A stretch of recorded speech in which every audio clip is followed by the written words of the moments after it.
Buenas noches y bienvenidos. A muchos de ustedes, como a nosotros, les gusta hablar del concepto de vida y de muerte. Yo no sabía personalmente que en un bodegón podría quedar reflejado la fragilidad de la vida, de alguna manera, y que a veces pasa tan rápido que no valoramos ni lo que tenemos y que vamos a aprender muchísimas cosas esta noche. Buenas noches, Charo. Buenas noches, Alberto. La verdad, un tema muy interesante que nos trae nuestro compañero Jesús Mena, como siempre, temas muy desconocidos para muchos y fascinantes, la verdad. ¿De qué nos vas a hablar hoy, Jesús? Buenas noches, Charo, Alberto. La verdad que el tema yo creo que es interesante. Siempre no nos alejamos de la muerte. Ya se me ve la gente como un poco como la parca, ¿no? Sí, un poquito. Pero claro, muchos nos ven y dicen, pues Jesús saca cosas que verdaderamente nadie saca. Muy desconocida. Hurgas en sitios, sí. Hurgas en tu quizás archivo del misterio y nos traes y nos enseñas cosas verdaderamente fascinantes. Que muchos se van a quedar boquiabiertos, claro está. Alberto, en una tierra como esta, ¿no? Tan con el folclore, tan profundo, ¿no? Lo que es el concepto religioso, el espiritual, hay cosas que la tenemos tan dentro que lo vemos como normal. Pero son consecuencias de lo que es el paso del tiempo, las experiencias, las tradiciones y las percepciones. Como siempre hablamos de la vida, de la muerte, han ido condicionando nuestra forma de ser. Y en el ámbito andaluz, en este caso, ¿no? Tenemos una forma de percibir el mundo distinta, también incluso en el ámbito castellano, con respecto a la propia muerte. Algo que ha ido pues un poquito caminando, ¿no? Con el ser humano y que aquí se ha vivido de una forma particular. ¿Y dónde se plasma eso? Pues en algo tan nuestro como puede ser, por ejemplo, cosas como la Semana Santa o el barroco. O el barroco. El barroco, que eso es lo que vamos a hablar un poco, ¿no? Vamos a abrir, vamos a diseccionar y profundizar en algo que yo creo que es un movimiento muy interesante, que no solamente aparece ya en lo que es el barroco, sino que comienza antes, que es el fenómeno de las vanitas. Vanitas, bueno, para quien nos escuche, ¿qué significa vanitas? ¿De dónde viene esto? Vanita viene de una frase con una gran fuerza que viene a entenderse como vanitas vanitatum et omnia vanitas, es decir, vanidad de vanidades, todo es vanidad. Lo tiene Charo apuntado. Muy bien, Charo. ¿De dónde procede este concepto? Hay una pintura pompeyana, ya en el propio mundo antiguo, donde se hace referencia de que los propios esclavos hacen una pequeña mención a partir de una calavera y una rueda de la fortuna, indicando, donde la iconografía y el simbolismo tienen un peso muy fuerte, demostrando que la vida nadie sabe dónde empieza uno y dónde acaba. Claro. Por tanto, el que ahora es emperador y poderoso puede dar la vuelta a esa rueda de la fortuna. La rueda Era la destino, manera la rueda quizás del de azar. aquella época de plasmar con una carabela, con símbolos, con cosas, dando esos detalles. Aquí tenemos esta imagen, fíjense que es fascinante. Yo pienso que es maravilloso. a muchos les pone el vello de punta, pero ¿qué significado tiene esto? Esa idea de la propia calavera, esa idea que ya te digo, que desde el mundo antiguo no solamente la rueda de la fortuna que aparece, es la muerte, la calavera. ¿Por qué un cráneo de calavera? Porque evidentemente es la muerte la que va a poner justicia. A lo mejor en este mundo no vamos a poder ser iguales, pero en la otra vida, ¿para qué sirve el poder? ¿Para qué sirve el dinero? ¿Para qué sirve la inteligencia? ¿Por qué todos esos elementos? Era una manera quizás de decir, todo esto material no sirve para nada, el tiempo va a pasar rápido. Hay términos tan importantes que tenemos, ¿no?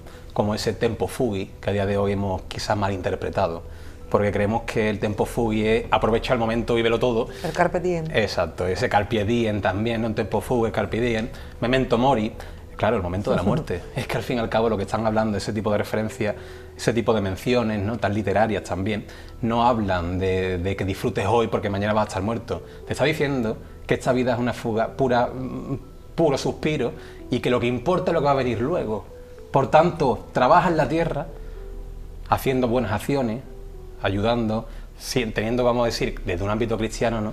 Pues una clara pureza, para que cuando llegue esa vida verdadera, que será eterna, tengas el sitio que mereces. Era la manera de aquella época de pensar. Esta imagen más bonita. Esta imagen sí lo compraba yo. Claro, porque yo creo que esta imagen se ha visto por ahí. Yo creo que muchos de nosotros, quizás desde nuestra ignorancia, vemos esto y lo primero que nos da es miedo, ¿no? Pero esto tiene todo un símbolo, unos códigos extraordinarios que se tenían en esa época, ¿verdad, Jesús? Para leer este tipo de obras es importante también que entendamos, porque ya son obras barrocas, de un barroco más pleno, tenemos que entender la importancia que tiene el Concilio de Trento, es decir, un periodo de decadencia dentro de la Iglesia, donde el Renacimiento ha dado una visión mucho más antropocéntrica, es decir, el hombre ya es el centro del mundo, no Dios, y comienza a haber variantes dentro de la religión católica.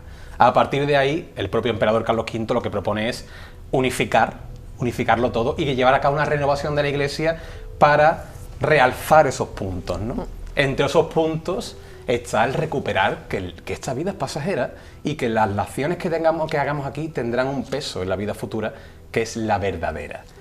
Y surge ese tipo de elementos tan propios, ¿no?, como el temor a la muerte.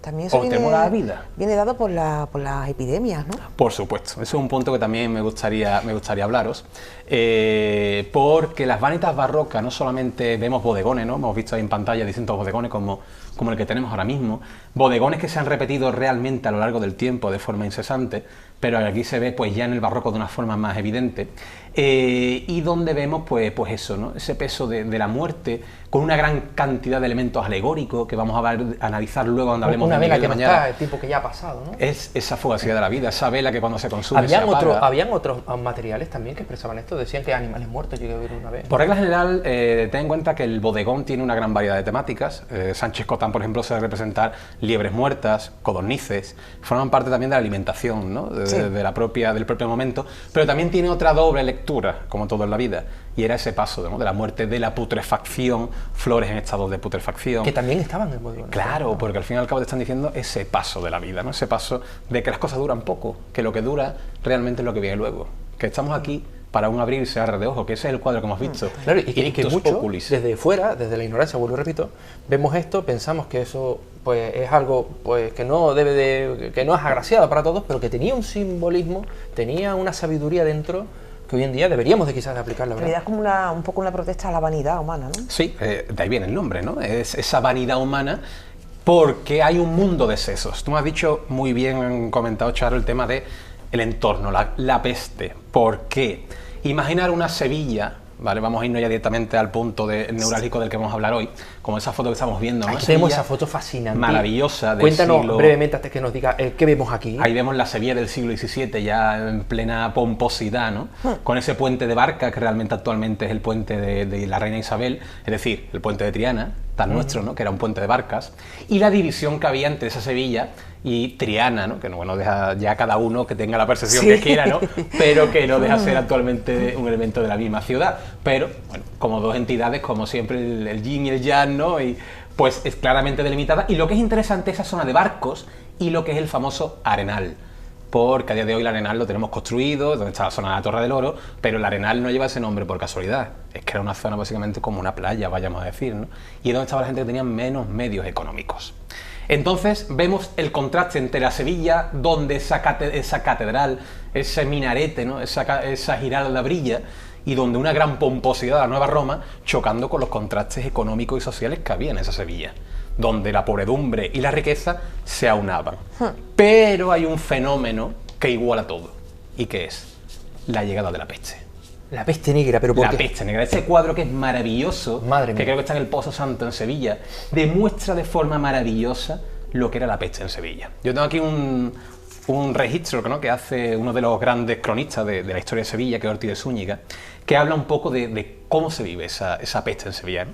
Y recoge: fue el más trágico suceso que ha tenido Sevilla y en que más experimentó cercana la muy miserable fatalidad de ser destruida, ya que quedó Sevilla con gran menoscabo de vecindad, si no sola, muy descompañada, vacía gran multitud de casas, en que se fueron siguiendo ruinas en los años siguientes. Todas las contribuciones públicas en gran baja, los gremios de tratos y fábricas quedaron sin artífice ni oficiales, los campos sin cultivadores, y otra larga serie de males, reliquia de tan portentosa calamidad. Entraron en el Hospital de la Sangre, el famoso Hospital de la Sangre, 26.700 enfermos, de los que murieron 22.900, y los convalecientes no llegaron a 4.000. De los ministros que servían faltaron más de 800, de los médicos que entraron a curar en el discurso del contagio, de 6 solo quedó 1.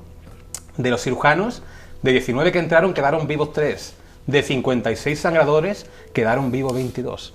Es decir, Pensar Murió. lo que estamos hablando, eso es una auténtica masacre. Un porcentaje muy altísimo Lo que de se la vive, población. ¿Cuánto que se se vive. fulmina la peste negra en Europa? Decían que 3/4 partes. Bueno, o eso una fue cuarta durante la parte. Edad Media, pero claro, parecía que durante ese periodo había terminado. Tanto imaginar que la peste provoca en la Edad Media el paso, el fin de la Edad Media hacia un nuevo concepto, que es el Renacimiento. El Renacimiento. ¿no? Esa oportunidad de volver a florecer La y luz. superar, claro, y superar ese periodo de oscuridad. Pero es que en 1649 vuelve esa oscuridad.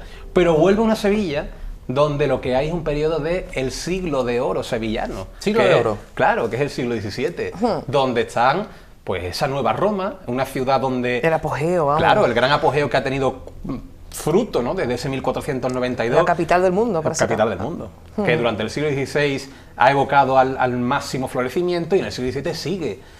Y aquí hay dos formas de ver la vida, que están plasmadas muy bien en el ámbito artístico sevillano, que es la intención de dar cierta luz a la oscuridad que hay, que es la que aporta Murillo, por ejemplo, ¿no? En pintura, y la dureza, la crudeza, la muerte como punto protagonista de esta historia y que es la que envuelve, y esto es un castigo divino que tenemos, que es la que da Que Valdés no Leal. tiene piedad por nadie. Una de las Piedad, cartas del sin tarot ningún la simboliza, tipo. ¿verdad? La muerte. Casi, ¿no? Que hay incluso un papa, un niño, no. Nada, esa es la nada. obra, esa obra, que esa visión que estoy diciendo, es la que da Valdés Leal y le hacen la famosa obra que hemos visto de la calavera, que es in icto oculis. ¿Qué significa eso?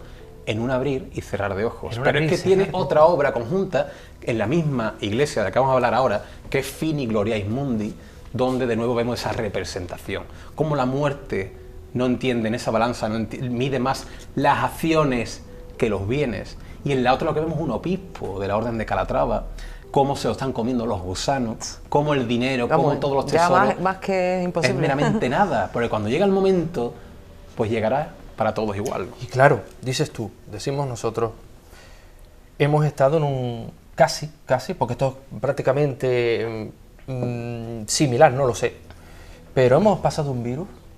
La mente humana, quizás, no sé si es que necesita seguir viendo este tipo de bodegones, porque parece ser que no nos damos cuenta de que la vida, por lo que sea, como tú bien dices y sabes, nos puede quitar todo, nos puede arrebatar todo, hermanos, familia, lo que sea, no hay piedad, parece que controlamos todo, pero de buenas a primeras puede venir algo, y todavía sigue la mente quizás todavía paralizada en el dinero, en los bienes, y quizás en Yo creo seguir que estamos peor. enfadándonos unos con otros. Estamos más Pero involucionados. hay ciertos cambios. Yo creo Hombre. que hay personas que cambian. Yo Sí. creo que la pandemia a todos nos ha golpeado y a algunos más que otros, ¿no?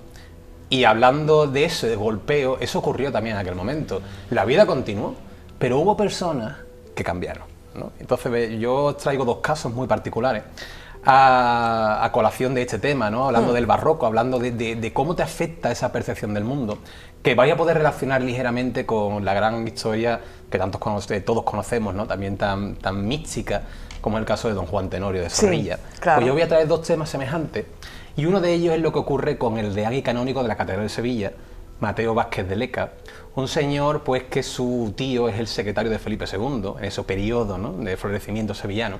E imaginar cómo ocurren las cosas, que a este hombre pues le encanta llamar la atención. Él dice que un día de Corpus Christi pues se pone las indumentarias más llamativas que se podían poner, siendo canónico de la catedral para ese corpus, ¿no? Llamar la atención de todo el público, un público que está viviendo un periodo de epidemia, la peste se respiraba en el aire, y él iba pues básicamente vestido con todo lo que tenía, una puesta en escena brutal, y dice que pues la gente no le tenía en gran aprecio, evidentemente. Pero hay un momento en su vida que parece que todo cambia. ¿Cuándo? Dice que saliendo de la catedral este hombre se encuentra con una chica que a priori le parece bellísima, ¿no? ¿Qué es lo que hace él? Pues perseguirla. Dice que la chica lo llama, cuando se adelanta y él para, ella vuelve a pararse para que lo siga, hasta que llega un momento en el que no aguanta más y llega finalmente, dicen que a la zona de la calle Feria en Sevilla, y directamente este hombre la agarra del hombro, le da la vuelta y le quita el velo para descubrirla, ¿no? ¿Y es quien descubre? Pues a la misma muerte. Entonces ahí cuando ese deán, ese canónigo de la Catedral de Sevilla, ese señor vanidoso, cambia por completo y su mentalidad y su forma de percibir el mundo pues toma otro rumbo, ¿no? Tanto es el rumbo que toma que hay una famosa imagen en Sevilla, que a lo mejor aquellos que conozcan la catedral, ¿no? Es el famoso Cristo de los Cálices, el Cristo de la Clemencia, que a día de hoy, pues ya os digo, lleva ese nombre porque ocupa la zona de los cálices, la capilla de los cálices de la catedral. Ese Cristo realmente es conocido como el Cristo de la Clemencia y es un encargo de este deán, de este canónigo de la catedral, al famoso Martínez Montañés. Aquí lo estamos viendo, a Martínez Montañés. ¿Para qué? Para que ese Cristo dice que tiene que estar mirando de frente a alguien y mirándolo con cara de perdón. ¿A quién? A ese deán. Que cada día mirara a Cristo, mirara a ese Cristo y estuviese viendo cómo Cristo le perdonaba por todas las fechorías y por toda esa conducta que había tenido durante años. Como una expiación, ¿no? Básicamente es una expiación. Lo interesante de todo esto, ese Cristo tendrá un eco tan importante en la historia de lo que es la imaginería no solamente sevillana, sino a nivel internacional, que traerá consigo la famosa escuela sevillana barroca que tanta gente, ¿no?, tanto genio ha creado a lo largo del tiempo. Pues gracias también a ese famoso encargo de este deán canónigo que se enfrentó a su propia muerte. Fíjate. Y que lo cambió por completo. La verdad es que tiene que ser impactante para que se mande a hacer esto, para que esa persona diga, quiero hacer esto de esta manera y que tenga un propósito, ¿no? Es algo, yo creo, es eso, ¿no? Es el entender que tu vida, lo que has hecho durante todo este tiempo, no ha servido para nada. Porque lo que va a venir luego te va a justiciar, porque la muerte te va a llegar. ¿Y has pensado lo que va a venir luego? Es curioso, Jesús, que, bueno, tú bien lo sabes, que en muchísimos datos recogidos, como por ejemplo Raymond Moody, Enrique Vila, personas, médicos profesionales que se dedicaban a estudiar la experiencia cercana a la muerte, y les pasaba justo esto. Había un cambio radical cuando entraban en ese otro lado. De ahí algún día, no sé si hablará de ese cuadro, ese túnel de la luz que nos dibujó, Sí, otro programa puede ser pero eso, que cambiaban plenamente su forma de ver, ya lo material lo dejaban e intentaban ayudar a los demás, cosa que quizás es lo que tú dices, que ese significado, esos bodegones tenían ese concepto y que intentaban advertir de alguna manera, como una anécdota, ¿no? Como dicen, de que nos diésemos cuenta todos, ¿no? Claro, con respecto a lo que está diciendo Alberto y Charo, hay un ejemplo muy claro, que es el siguiente caso que os traigo. Sí. Que está bien, esto ya el auténtico golpe, ¿no?, lo que estáis diciendo, que es el famoso señor Don Miguel de Mañara, Vicentero de Leca. Un personaje que ya os digo, perfectamente puede ir mano a mano con Don Juan Tenorio. ¿Quién era Miguel de Mañara? Miguel de Mañara es un personaje real. Miguel de Mañara es un chico perteneciente a una familia pues bastante adinerada de Sevilla. Su padre consigue rápidamente que se convierta en caballero de la Orden de Calatrava, con bastantes medios económicos. Pronto va a la guerra, sus propios amigos lo definen como que es muy peligroso, no sabes por dónde va a salirte, puede provocar un conflicto en el minuto cero. De nuevo hablamos de alguien pendenciero, que se mete en una gresca en el primer momento que puede, donde el alcohol predomina. Claro, un señorito. La prostitución, el sexo, todo eso, pues era su día a día, ¿no? Él vivía en la calle Leví, en Sevilla, un edificio que él compra, que posteriormente pasará a ese famoso Hospital de la Caridad, que ahora hablaremos, ¿no? Y Miguel de Mañara, pues, era un famoso en Sevilla por lo que lo era, ¿no? Por, ya os digo, por las tabernas, por esos duelos que tenía, por el alcohol, y también por esa prostitución. Entonces, pues, de una noche, ¿no?, pues fue a buscar una famosa prostituta que era la Gitanilla, en la famosa calle del Ataúd. Imagina el nombre de la calle. El nombre de la calle ya es significativo. Sí.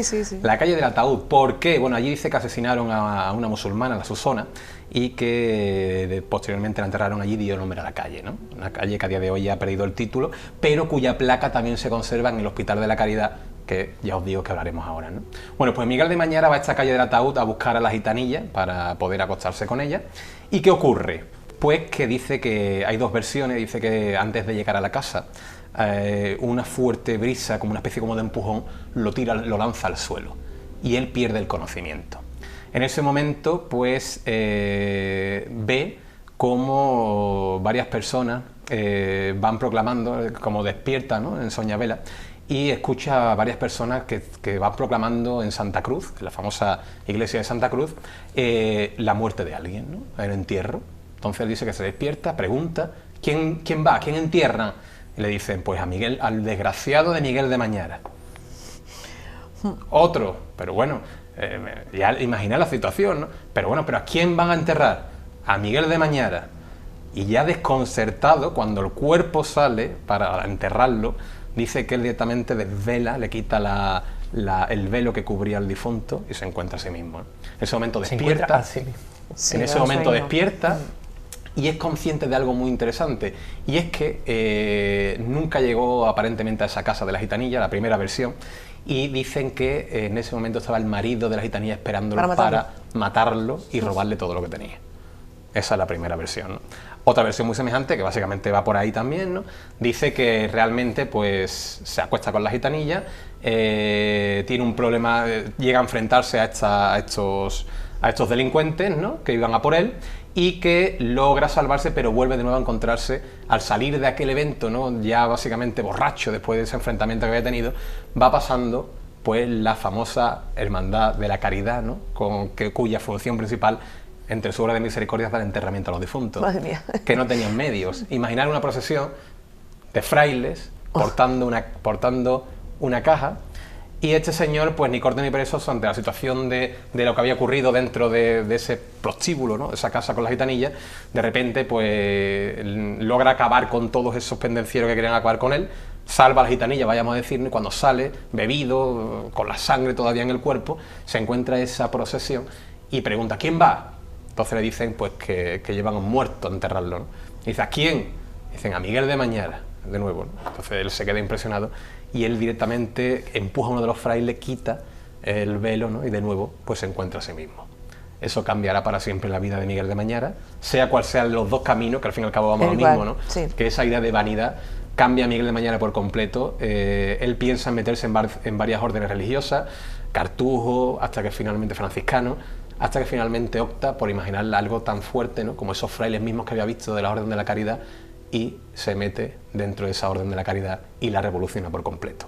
No solamente es que la revoluciona por completo, se dedica al cuidado de los enfermos de peste durante la gran pandemia de peste de Sevilla de 1649, y dicen que llegaba a besarle los pies y tenerlo siempre, pues, era trato directo, sin ningún tipo de protección, nada, directamente con los enfermos, y llegó a salvar miles de vidas. La verdad, porque ya nos quedamos ya cortos de tiempo, pienso que estos mensajes posiblemente llegan a lo profundo de nosotros, Hay muchísimos casos de, ya lo hablaremos algún día, de prisioneros bastante peligrosos que dicen haber tenido ese encuentro en la celda con un ser angélico y que cambian su vida por completo también, y que se dedican a hacer el bien.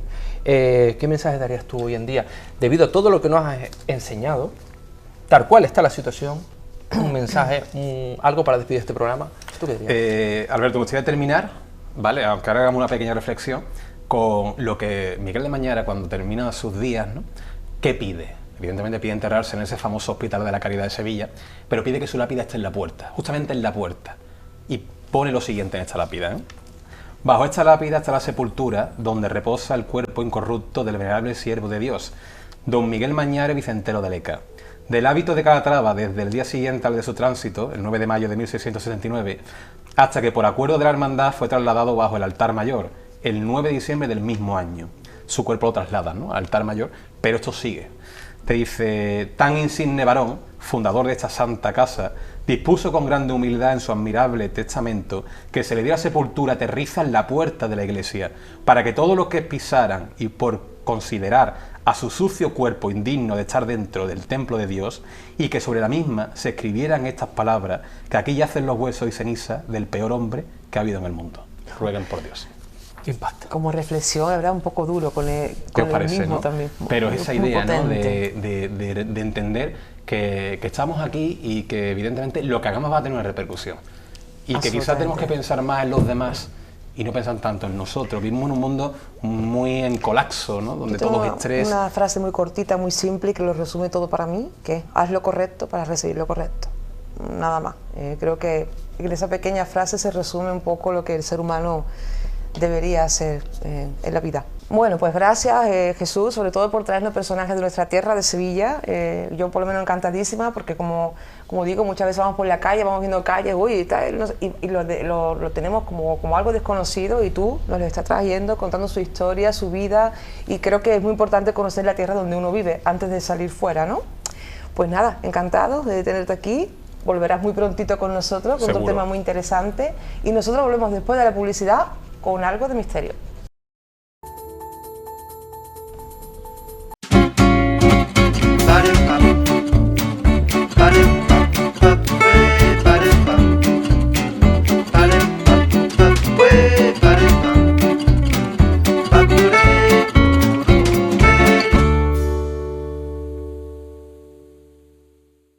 En Cafés Mocaibo controlamos el proceso de la planta a la taza, para asegurarnos que su café sea perfecto. Viajamos a lugares de origen para seleccionar los mejores cafés. Tostamos a diario con la última tecnología, pero sin perder nuestro carácter artesanal. Ponemos al servicio de los clientes nuestra escuela de baristas, para que sepan hacer el mejor café.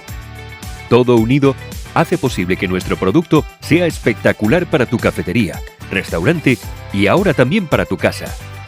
Entra en cafesmocaibo.es o llámanos al 954 87 3007 y haz tu pedido a domicilio.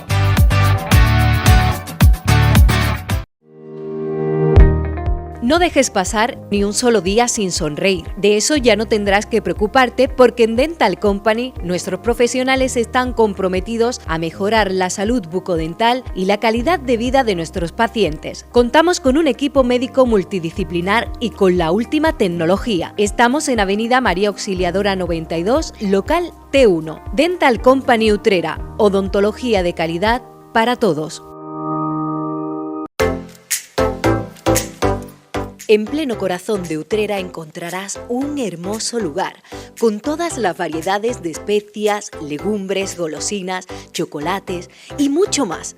Tú eliges la cantidad, nosotros ponemos la calidad. Preparamos piñatas, conos, regalos para cumpleaños, sorteos y todos los detalles dulces que puedas imaginar. Graneles Triana, un mundo de sabor y calidad. Estamos en la calle Ruiz Gijón, número 2, local 2. Visítanos.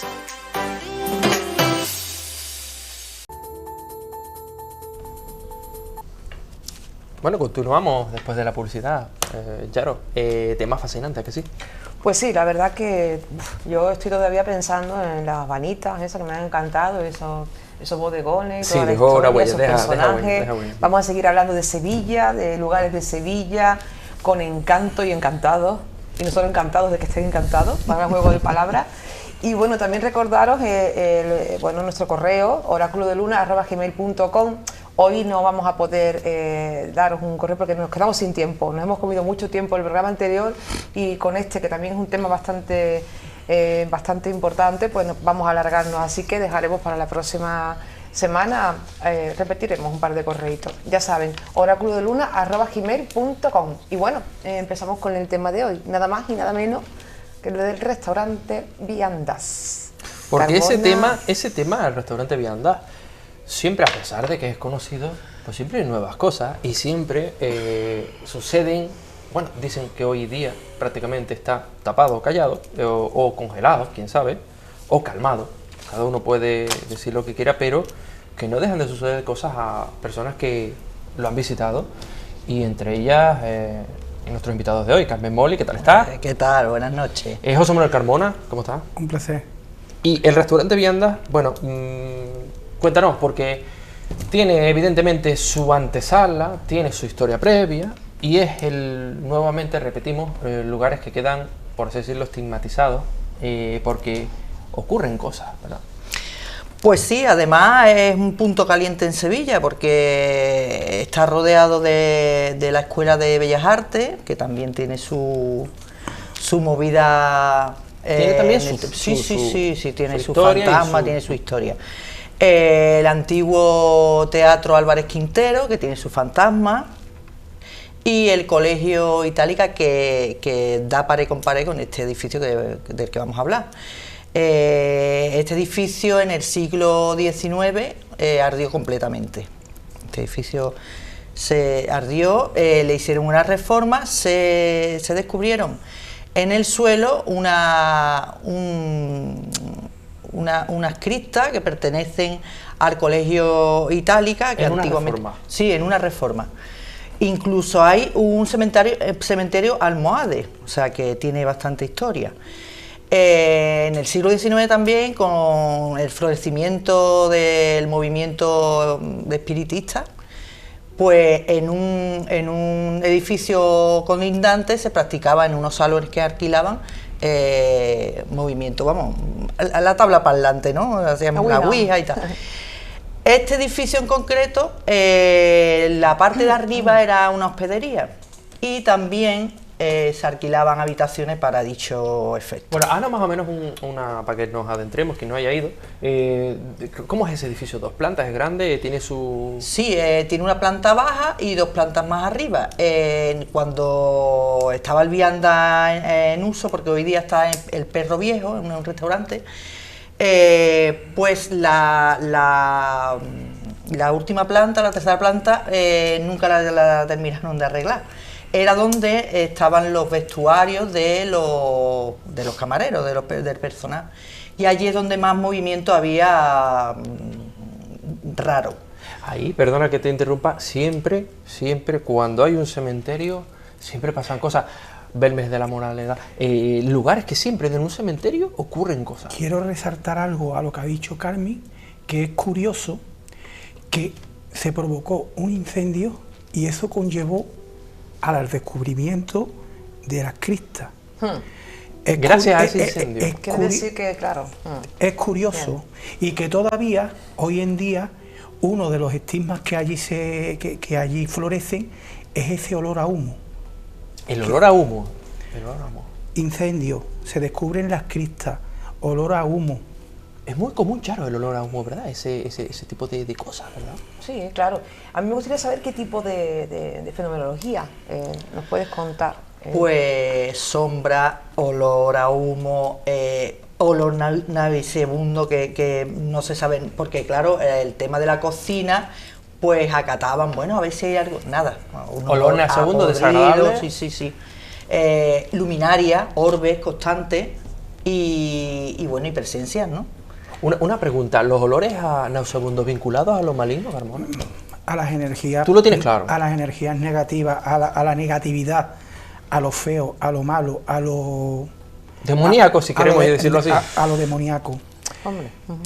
Color a perfume, a rosa, a lelí, eso te genera buen rollo. Te genera una sensación que cuando tú te enfrentas a una energía así, no enfrentarte, sino que la encuentras, te da buena sensación.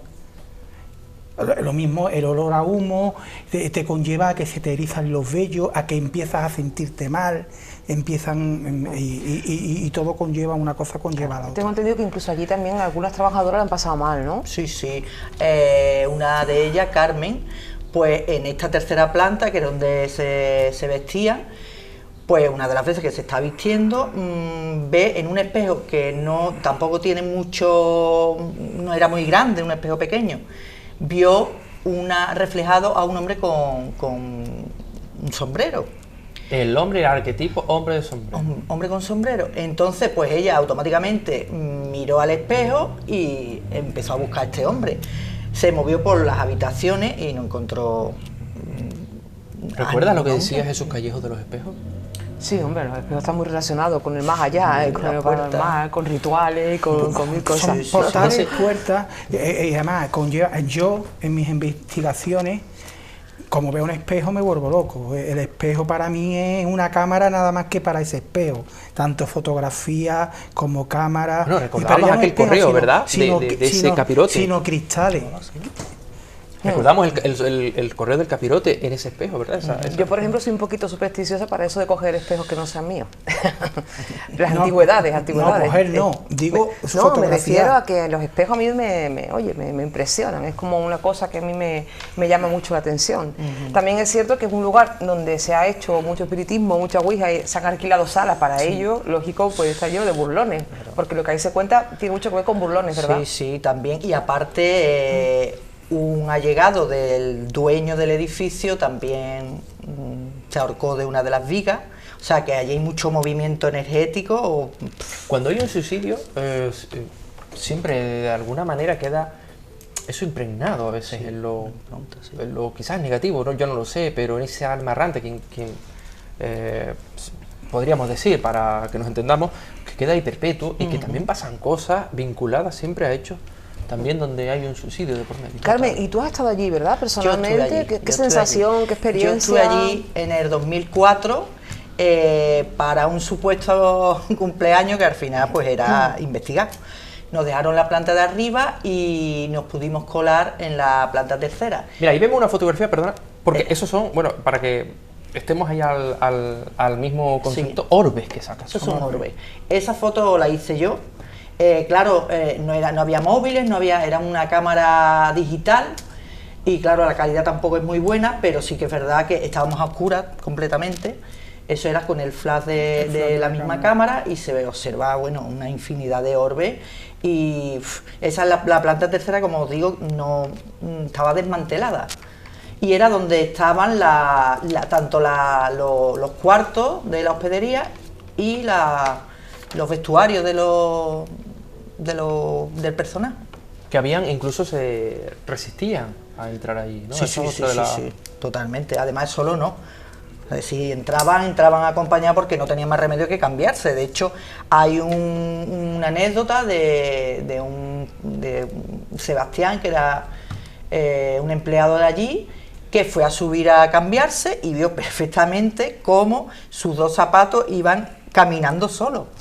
Evidentemente salió de allí por pata. Bueno, y sin zapatos. Sin zapatos. Carmona, una pregunta, porque este tipo de cosas parece que a veces que suceden, que lo que sea toca a veces lo que menos pensamos. Había un piano, yo recuerdo en una investigación tuya donde ese piano toca solo, lo oímos todos, sí. Y pasaba también lo mismo, ¿verdad? Sí. Había un piano. Cuéntanos, Carmona, ¿eso pasa? ¿Eso queda? ¿Intenta llamar la atención? No, ¿qué pasa? Os dais cuenta, en este área, si os dais cuenta, también en los servicios, también se le presentan a chicas que le da miedo de entrar en ese sitio, que vosotros mismos habéis estado, que es en la Escuela de Arte Dramático, como todos los aparatos que no interactuaban en las otras zonas, en los servicios, interactuaban pero de forma bestial, como queriéndonos decir algo, como queriéndonos decir, iros de aquí, ¿qué hacéis aquí? Incluso la psicofonía que sacamos fue allí. Sí. Y tú siempre lo has dicho, Charo, porque dijiste algo que yo desconocía, y tú dijiste, es que es el agua. Por eso en los baños, el agua, mecanismo directo en los baños de energía. y en las cocinas donde hay movimiento y energético, también incluso casas donde hay problemas de ¿cómo se llama? Aguas subterráneas y demás. Suele haber mucho movimiento energético. De hecho, se suele decir que los días de lluvia se transmite mucho mejor el tema de la comunicación, ¿no? Claro, es que el agua es un canal energético. Totalmente, sí. Entonces se comunican a través de la energía. Y bueno, del agua ya sabemos se saca la energía solar, ¿no? Sí, totalmente. O sea que... ¿Qué pasaba con ese piano? Pues el piano estaba en la primera planta, formaba parte de la decoración del restaurante y tocaba solo, sonaba solo, sin... Bueno, de hecho, técnicos de Masesa, estando allí, estaban haciendo sus quehaceres, escucharon el piano, subieron, efectivamente no había nadie. O sea, ya no solo era gente interna, ¿no? Que también puedes decir en un momento dado de gancho para que hacer venir a más gente, ¿no? Porque gente de fuera que no pertenecían al personal vivieron también el tema del piano. Bueno, quien entienda de la música, el piano no es un instrumento en el que sea alterado por algo, corriente de aire, ni nada de esto, ¿no? No es, un piano de esas características no es algo electrónico. Claro. No, que pueda tener una carga positiva, una carga de electricidad, electromagnética, ¿no? Es algo totalmente mecánico, el cual necesita una presión física para que pulse esa tecla y esa tecla mueva la cuerda y haga un timbre. Es totalmente mecánico. ¿Dónde te pasó a ti? Porque tú te pasó, me acuerdo. Eso me pasó a mí en una casa que la llamamos nosotros la casa del piano. Por eso mismo, por el hecho de que había un piano maravilloso, un piano grandísimo. Que había varios testigos también, ¿no? Sí, había muchísimas partituras, todas tiradas por el suelo, de una persona que era fanático del piano, aunque no se dedicaba a eso, era un constructor. Total, yo iba grabando, los compañeros iban detrás, yo llevaba mis cascos con la grabadora de alta sensibilidad, entonces yo escuché el piano, yo escuché tran, dos teclas que se pulsaban. Yo se lo comenté a los compañeros, ¿había escuchado el piano? Temblando, porque estaba temblando, me dijeron, no hemos escuchado nada. Digo, pues, total, y tocó, ese piano tocó en mis narices. Nosotros escuchamos ese piano tocó en mis narices y estando yo a unos 3 metros del piano. De hecho, esa prueba sí que la tenemos, la podremos poner en otro de los programas, porque eso sí que lo disponemos de esa grabación hecha por ti, que la verdad que sí que impresiona. Bueno, como no hemos explicado, pero cuando salen sonidos así, tiene un nombre y se llama mimofonía, igual, para distinguir de la psicofonía, ¿verdad? ¿Qué se siente al entrar ahí, Carmen, cuando tú estuviste? ¿Quizás sugestión o mantiene algo? Era un ambiente muy denso. Era un ambiente denso, no se respiraba. También vas con la intención de ver algo, de claro, incluso provocar algo, predispuesta, y sí que nos lo tomamos un poco a risas, a broma, porque como realmente no nos dejaban entrar y nos colamos, fue como las imprudencias estas. Sí. Pero cuando subimos a la tercera planta, eso ahí daba miedo, porque ya te digo, no había luz. Íbamos con el flash de una cámara digital de la época y daba miedo, era denso. Además, ver las puertas de las habitaciones que en su día sirvieron de salones para las mesas parlantes. Y bueno, y es más, yo eso no lo he vivido, pero sí es verdad que a personas se le abrirían unos ardabones grandes de las contraventanas arriba, se abren solo, en fin. También lo clásico. Lo físico, pero ahí lo que es mecánico. Pero que ahí se repite. Estamos llegando ahí a un nivel más alto. Ahí ya no son sombras, ya no son olores. Pero ya Carmona, no ¿por qué? No son psicofonías. Estamos llegando ya a algo poltergeist. O sea, que ya se necesita una fuerza todavía más grande para poder manifestarse. Bueno, la palabra para poder manifestarse. Poltergeist ya sabéis que significa espíritu burlón. Sí, nunca mejor dicho. Bueno, y esto pasa cuando también, o se sabe si han habido rituales esotéricos, Ouija o algo de por medio, pero vuelvo a repito, yo pienso que también el hecho de quizás ese suicidio y de pues esas osamentas o ese camposanto también descubierto, vuelvo a repito, como sucede en Belmez, ¿no? Que luego se descubre, pues tendrá que ver en estas cosas, ¿no? Yo creo que más bien también el tema de mover cosas con el tema de las mesas parlantes y demás, que son unos fenómenos. Sí, pero estamos hablando de una zona que ya de por sí ya está cargada, claro. Está cargada. Si abrimos un portal, claro, todo el mundo quiere venir a esta zona porque está muy cargada. ¿Se sabe por qué cerró? ¿Por qué cambió? Cambió de dueño, eso ha ido cambiando. Es que tiene un sitio tan privilegiado que eso siempre ha estado abierto. Lo que pasa es que sí que es verdad que en su día los mismos operarios dejaron de cobrar y fueron los que negaron todos los hechos que antes habían afirmado. ¿Por qué? Porque no cobraban, y entonces pues empezaron a decir que aquello era un bulo, que era un fraude, pero bueno, eso ha quedado ahí. Y yo... Tú querías comentar, Carmona, una similitud de hechos parecidos, ya no quizás en este, por decirlo, este cuadrilátero de donde está ubicado, sino que también hay lugares que en lo desconocido parece manifestar lo mismo y que esto es un patrón que se repite. Pero en una zona energética en concreto, estamos hablando de una Sevilla histórica, de una Sevilla que tiene muchísimo magnetismo y muchísimo paranormal, porque ha visto muchísimos sucesos, estoy hablando sucesos violentos, ha visto... ha vivido muchas épocas, ha visto muchos tipos, que si árabes, que si cristianos, que si por aquí han pasado. Claro, porque muchas estructuras y estos cimientos que muchos vemos hoy en día, quienes venimos a visitar Sevilla, llevan ahí desde una antesala que desconocemos ese sufrimiento quizás, ¿no? Eso es un cardo de cultivo, para este tema, para este tipo de temas paranormales.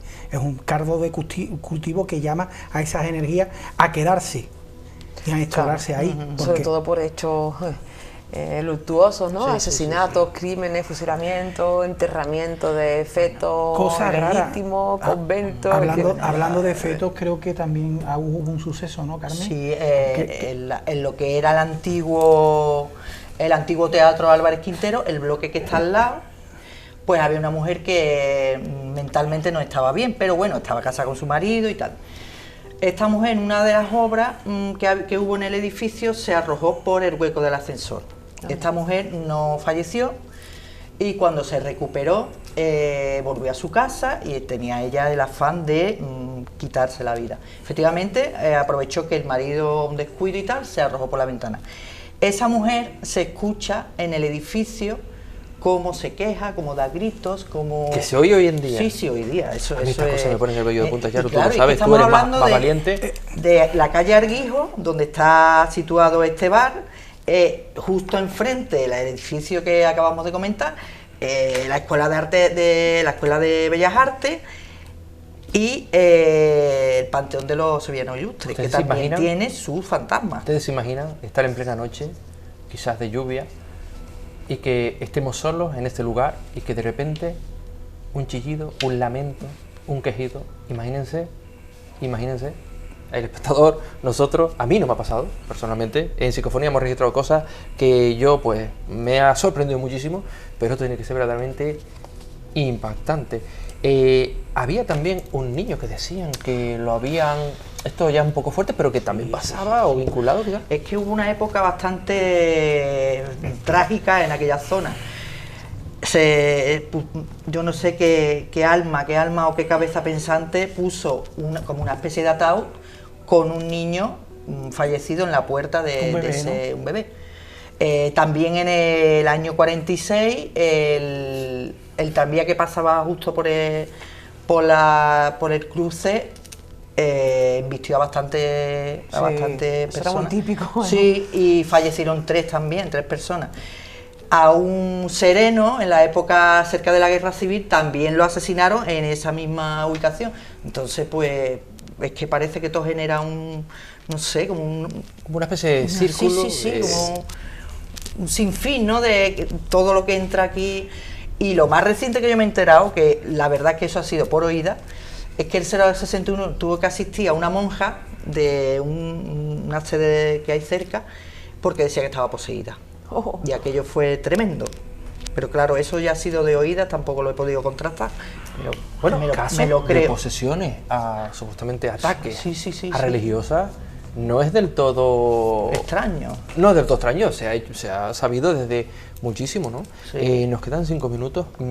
¿Qué decir, por ejemplo? Bueno, ¿se sabe si hoy en día se mantiene algo? ¿Se sabe algo? Bueno, yo por oídas he escuchado que hoy día se aprovechan un poco de estos sucesos para atraer a un público. El turismo. Sugestionar el turismo. Turismo paranormal, sí, ya existe el turismo paranormal. Totalmente. La gente va buscando lugares encantados adrede para... Pero, o quieras o no, ya esto está ya quizás englobado en los lugares de impacto, en lo que la fenomenología paranormal, por lo menos aquí en Sevilla, se refiere, ¿no? El restaurante Viandas, recordamos incluso programas como Código Rojo, ¿no?, de Paco Avellán, que también lo nombraban. Esfera también. Y que Jiménez. Muchísimas veces. Yo pienso que es un... Milenio 3, así. Digamos que es un icono, vamos, Sí. del misterio en Sevilla. Hay mucho. Además decían que se le lanzaban a las mismas comensales que iban allí a cenar, también le ocurrían sucesos. Sí. Hay un detalle de un matrimonio con una niña chica que está allí cenando y la niña pues miraba al hueco de la escalera que estaba cerrado, porque ya te digo que la planta de arriba de la tercera planta estaba cerrada. Y la niña miraba, se reía, y los padres pues atendiendo a la hija y tal, hablando con la hija. Entonces el encargado se acercó porque no sabía si es que algo no estaba bien, en fin, que ya estaba viendo como un poco alterado a ese matrimonio. Le pregunta, ¿tenés algún problema? Dice, no, que es que mi niña está viendo ahí en la puerta, en la escalera, a un señor con un sombrero. Claro, ahí no hay nadie. Dice, ¿ustedes no dejáis que suba la niña con el hombre? Dice, o sea, ese matrimonio prestó a la niña, el hombre le decía sí, se subieron arriba, todos juntos, y la niña estaba con ese supuesto hombre que... Nos contabas al principio que se parecía... Sí, que aparecía, un señor con un gorro. Vestimenta quizás de la Sevilla antigua, ¿verdad, Charo? Sí. ¿Verdad? O el arquetipo del hombre del sombrero, ¿no? Sí. También, que bueno, está relacionado con la muerte. Era una época en que Sevilla llevaba sombrero de de Alancha. Era el sombrero de Alancha. Una época que hubo muchas pestes, hubo muchas enfermedades, mucha pobreza y hubo mucha pillería, mucho atraco. Es que ya te digo que el cardo de cultivo era el idóneo. Como hablamos el otro día de la calle San Luis, ¿no? La calle hay muchas calles encantadas de Sevilla y muchas leyendas que contar en Sevilla que son impresionantes, que ya traeremos algunas, como la de Maese Pérez el organista, por ejemplo, que es una pasada de historia y demás. Carmona, tiene, así porque se me ocurre para terminar, el lugar que más te haya impresionado a ti, el fenómeno paranormal que hayas registrado más impresionante para ti. El más impresionante... Importante eso. No, el más impresionante fue precisamente en la Casa del Piano, porque se accedieron unos acondicionantes uno tras otro que era todo desorbitado. No solo fue que me sonó el piano a 3 metros de mí, también fue que se pidió que se encendiera una copa apagada y la copa se encendió. También fue la interactuación que hubo, cómo saltaban los volumétricos, cómo saltaban las alarmas, los aparatos. Aquello fue una locura. Y lo importante, que está todo filmado. Está todo filmado. ¿Lo tienes ahí en tu archivo? Eso está todo filmado y lo sacaremos aquí. Claro. Y es una pasada. Tendríamos que haberlo traído hoy, ya que estábamos hablando del tema. No hemos caído, pero bueno, así eso nos da pie a más programas, más investigaciones. Y que nuestros oyentes estén atentos a ver qué día lo ponemos. Bueno, ya saben, todos los jueves a las 7 de la tarde en Telecable Utrera, y bueno, después lo van repitiendo en varias ocasiones para que puedan verlo. También nos pueden seguir a través del canal de YouTube. Agradecemos mucho los comentarios, las visitas y bueno, sobre todo esos comentarios de gente que nos dicen que bueno, que les está gustando mucho, que lo hacemos serio y por supuesto siempre vamos a medir y filtrar todo lo que traemos aquí, porque a nosotros no nos gustan los espectáculos, sino hacer las cosas de manera seria. Si hay, y si no hay, también hay que decir que no hay. Nos quedamos sin tiempo, os despedimos, encantado de teneros aquí otro día más, volveremos próximamente y hasta el próximo Oráculo de Luna.